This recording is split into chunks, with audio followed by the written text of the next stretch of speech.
You're much too old to be an angry young man. You know, I never understood it. Where all this bitterness coming from? David, you can't be that oblivious. You and Martin sent me on suicide missions. You never expect me to come back from them. So all of the mission them, Cambodia, Brazil, Colombia. You know, someone really did look up to you as a father. Now I understand.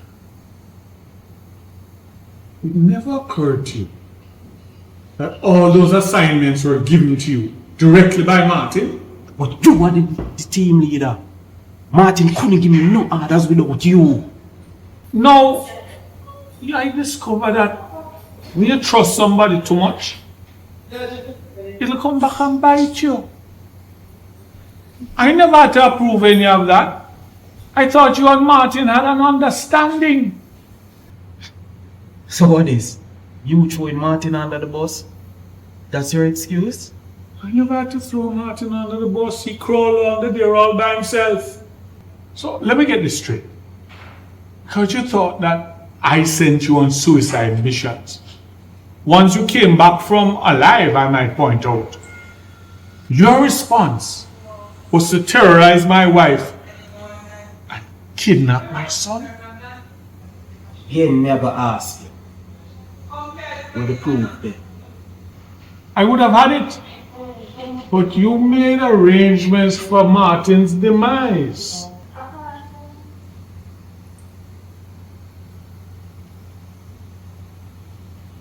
Has it ever occurred to you that it was Martin who insisted that we keep doing the drug running business, and that's why we parted company?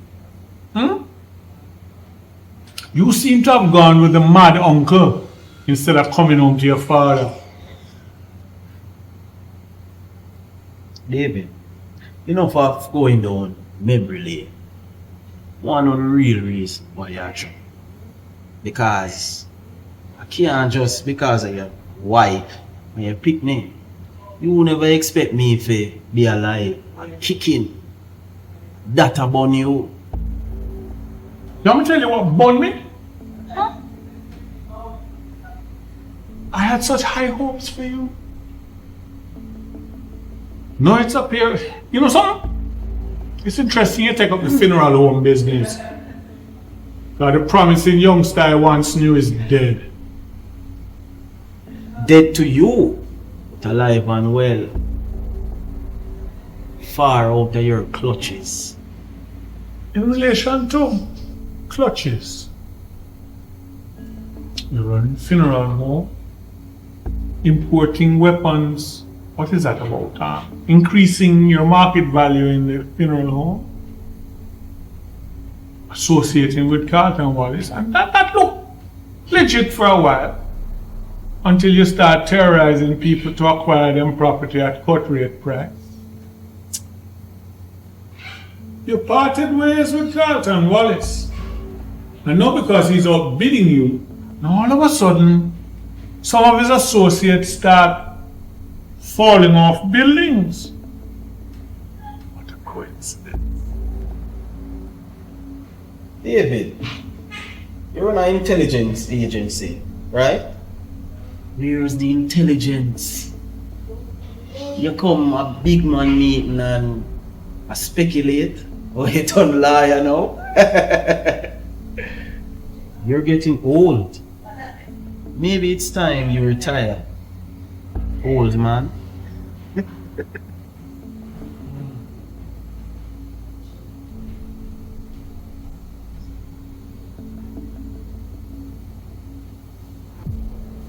I must say, you have excellent taste.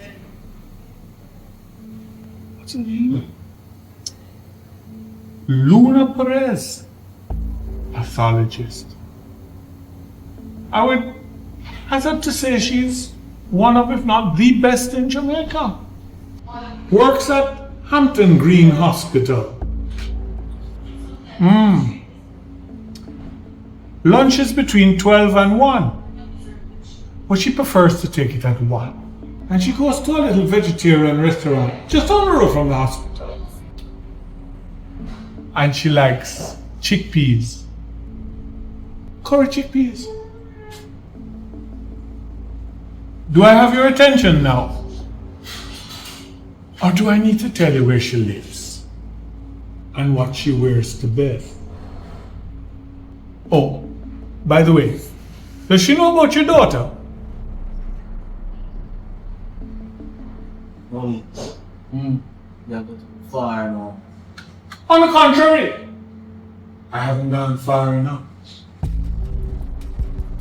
You broke the code, son. You went after my son. I won't go after your child, but I wouldn't hesitate to put a bullet in her head, right over her bowl of chickpeas. You might want to wipe the smile off your face, or the tears from your eyes.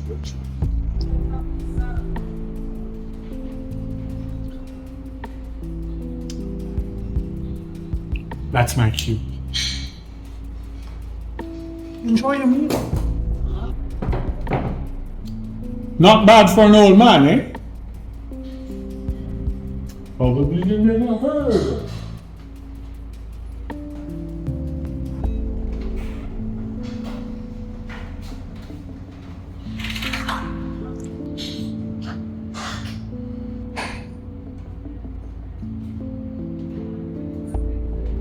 Are you okay? Yes, babe. You're looking at me like you've seen a ghost. No, babe. I'm just here waiting on your patience and admiring you. The traffic was terrible.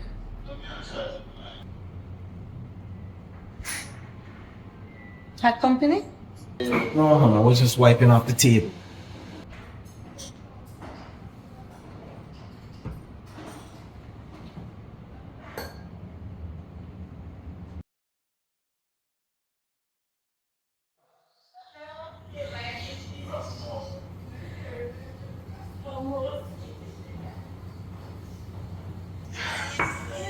So, how was your day at work? Same old, same old. Just feels like the work has doubled since I've been away. Babe, I'm glad you came. You know, I know that this is a lunch break, but not only that, it is me wanting to talk to you about what transpired the other day. I could have done a lot more in not making you feel out of place and handling things more professional. Tony, you're very good with words. But I've learned a long time ago that actions speak louder than words.